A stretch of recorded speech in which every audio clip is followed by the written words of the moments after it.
جمعیت علماء ہند زندہ باد، جمعیت علماء ہند زندہ باد، مولانا ارشد مدنی زندہ باد، جمعیت علماء مہاراشٹر زندہ باد، مولانا علی اللہ صاحب قاسمی زندہ باد، مولانا علی اللہ صاحب قاسمی زندہ باد، جمعیت علماء مہاراشٹر زندہ باد، مولانا علی اللہ صاحب قاسمی زندہ باد،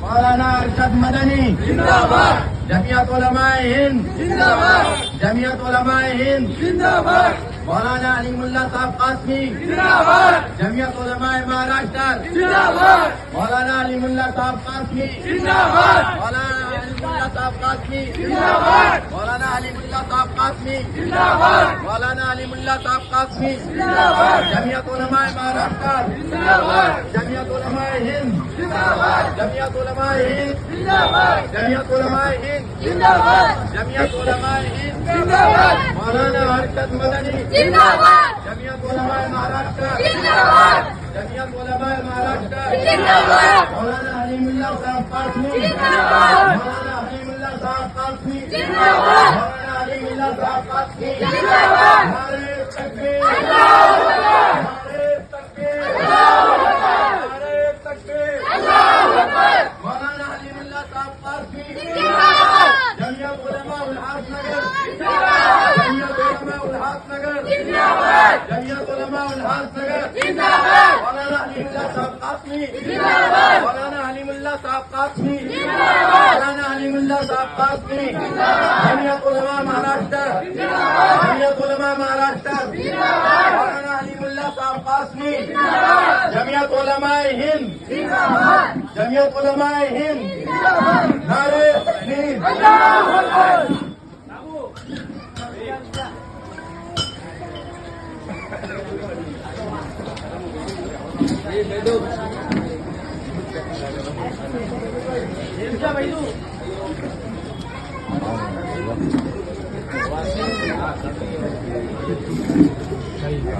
اچھا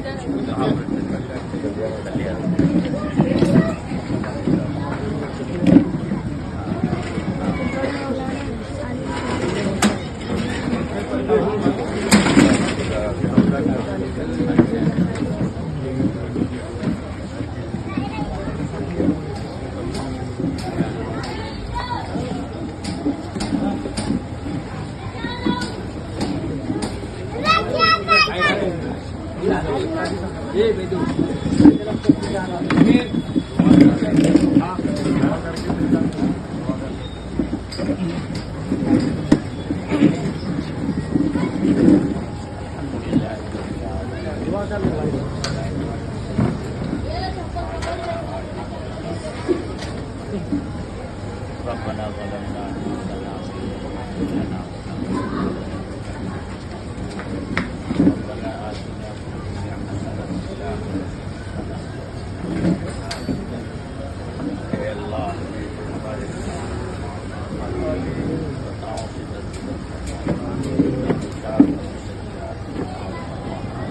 اے اللہ تیرے کمزور بندے اے اللہ ہمارے بس اے اللہ کرنے والی ذات طاقت آپ کی قوت آپ کی ارادہ آپ کا ہے اے اللہ ان لوگوں نے تیرے پاک نام کے سہارے کام کا آغاز کیا اے اللہ تجھ کو پائے۔ الحمد لله رب العالمين والصلاة والسلام على سيد المرسلين وعلى آله وأصحابه أجمعين أما بعد۔ محترم بزرگوں، دوستوں اور نوجوانوں، میں سب سے پہلے جمعیت علماء الحاج نگر کے ذمہ داروں کو، عہدیداروں کو اور یہاں جمعیت کے کارکنان کو ان کی اہم گہرائیوں سے مبارکباد پیش کرتا ہوں کہ انہوں نے जमीयत उलमा के काम को मुरतब और मुनज़्ज़म अंदाज में करने के लिए ऑफिस का इफ्तिताह किया। जमीयत उलमाए हिंद मुसलमानों की इस मुल्क में सबसे पुरानी, कदीम और बड़ी जमात है। 1919 में इसका क़याम अमल में आया। उस वक्त मुल्क में आज़ादी के लिए जंग लड़ी जा रही थी और वो उलमा जो तकरीबन 100 साल पहले से जंग आज़ादी में कायदाना किरदार अदा कर रहे थे और हर तरह की कुर्बानियां पेश कर रहे थे, लेकिन उन्होंने अपनी कोई तंजीम अब तक नहीं बनाई, अपने लिए कोई जमाती निज़ाम कायम नहीं किया। उस वक्त हालात बदल रहे थे, मुल्क में मुख्तलिफ तंजीमें और जमातें वजूद में आ रही थी। तो हमारे बुजुर्गों ने फैसला किया कि हमारी ये तो जो 100 साल से ज़्यादा से चल रही है और अब तक हमारी कोई ऐसी जमात नहीं है कि जिसके नाम से हम अपने काम को लोगों के सामने लाए। तो उसके लिए 1919 में अमृतसर के अंदर इजलास बुला करके जमीयत उलमा के नाम से हमारे उन बुजुर्गों ने अपनी जमात का तारुफ करवाया। जमीयत उलमा ने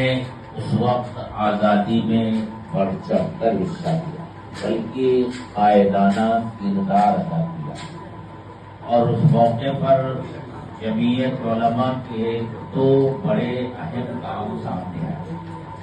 पहला काम ये कि एक तरफ मुस्लिम लीग थी और दूसरी तरफ हमारे बिरादराने वतन की एक जमात थी जो ये नजरिया पेश कर रही थी कि